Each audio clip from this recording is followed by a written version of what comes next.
দখলদারির অভিযোগ নেই, টেন্ডারবাজির অভিযোগ নেই, চিন্তার অভিযোগ নেই, মাদকের অভিযোগ নেই।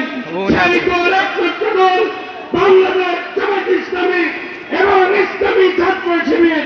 আগামী দিনে যদি এই দলকে আপনারা সমর্থন করেন তাহলে বৈষম্য মুক্ত সন্ত্রাস মুক্ত একটি রাষ্ট্র উপহার দিবেন ইনশাআল্লাহ। আমি আপনাদের সামনে আমাদের প্রিয় নেতা মাওলানা শহীদুল আলমকে রেখে গেলাম, আপনারা তাকে সহযোগিতা করবেন, আপনাদের একটা সুন্দর সমাজ উপহার দিবে। এই আহ্বান রেখে আমি আমার সংক্ষিপ্ত বক্তব্য এখানে শেষ করছি। সকলকে ধন্যবাদ। আসসালামু আলাইকুম ওয়া রাহমাতুল্লাহ।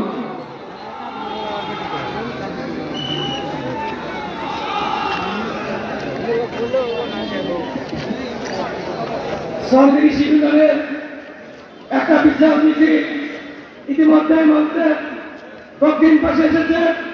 আমরা তাদেরকে শুভেচ্ছা এবং অভিনন্দন জানাচ্ছি। সংগ্রামী বন্ধুরা, এই পর্যায়ে সংক্ষিপ্ত বক্তব্য রাখবেন শেরপুর উপজেলার সাবেক চেয়ারম্যান জনাব আলহাজ রবিউল ইসলাম।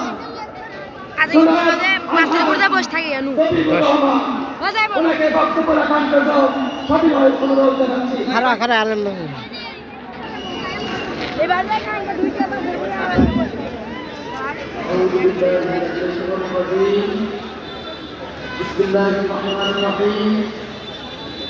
বাংলাদেশ জামাত ইসলামী গাজীপুর জেলা শাখা কমিটির আয়োজিত আজকের এই বিশাল জনসভার সম্মানিত সভাপতি, আজকের এই জনসভার সভাপতি হিসেবে উপস্থিত রয়েছেন